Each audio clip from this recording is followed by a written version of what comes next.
Okay, so usaping tiles installation tayo, mga kumusta? Tiles installation, isang bagay na ikakaganda ng isang tahanan natin. So, tapos na kami sa kisame. Tapos sa pintura naman, konti na lang yung gagawin, retouching na lang. And hopefully, susunod na yung wall. Pero ito kasi hindi pa pinakoat ni Madam. Ang kasama dun sa kontrata natin, tiles installation. So, gagawa natin ng paraan para hindi magasgas si tiles. Ngayon, ang gagawin natin mga kamusta, ano nga ba yung mga kailangan nating intindihin, pagandahan, ano nga ba yung kailangan nating i-consider bago ka magpa-tiles. So, ito para sa mga baguhan, sa mga hindi pa nakakaalam sa ganitong dahilan kung bakit hanggang ngayon nagmumuni-muni sila. Bakit daw maganda maganda yung, hindi pala baka sabihin nyo tao maganda yung tiles, maganda yung semento, maganda yung tile adhesive, maganda yung buhangin, o kaya naman puro. So maganda lahat. Pero pagdating ng araw, bakit nga ba umaangat? Bakit nga ba bumibigay? O bakit nga ba nagtutunog ang paw? So dito mga kamusta, isang bagay na dapat maintindihan ng lahat, isang bagay na dapat paghandaan. So bakit nga ba itong paghahandaan na to, napakasimple lang pero kailangan i-apply sa lahat ng manggagawa. So nakikita nyo yan? Kita nyo yan?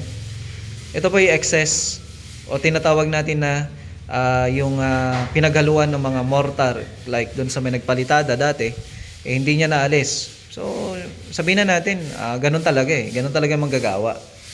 Minsan kung kontrata nila yung palitada, hindi na nila nilinisan. So consider na natin na maintindihan mo na kung bakit di nila nalinisan. So eto kasi given na to na meron at meron.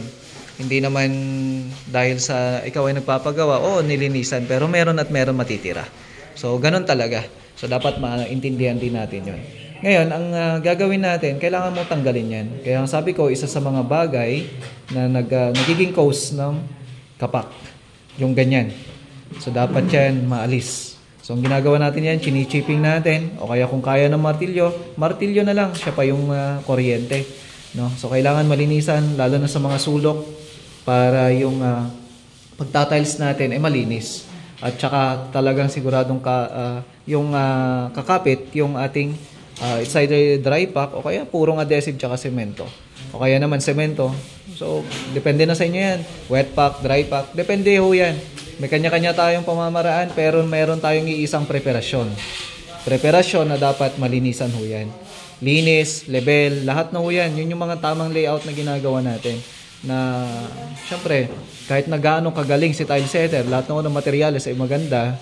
Kahit na sabihin mo napaka-high-end, nagkakahalaga ng ganitong presyo, kung hindi naman marunong mag-prepare si tile setter o kaya naman yung kanyang manggagawa, di wala rin, useless din. Diba? So, lahat ng mga ginagawa natin dapat i-consider nyo rin. Yan so layout na tayo gamit ang laser leveler, kinukuha yung skwala, then kinukuha na yung sentro na ito, tapos kinukuha natin yung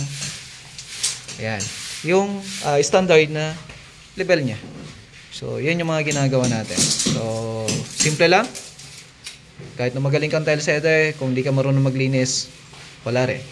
Wala nga rin pa lang. So, yan, yung isang bagay na pwede natin i-share sa inyong lahat.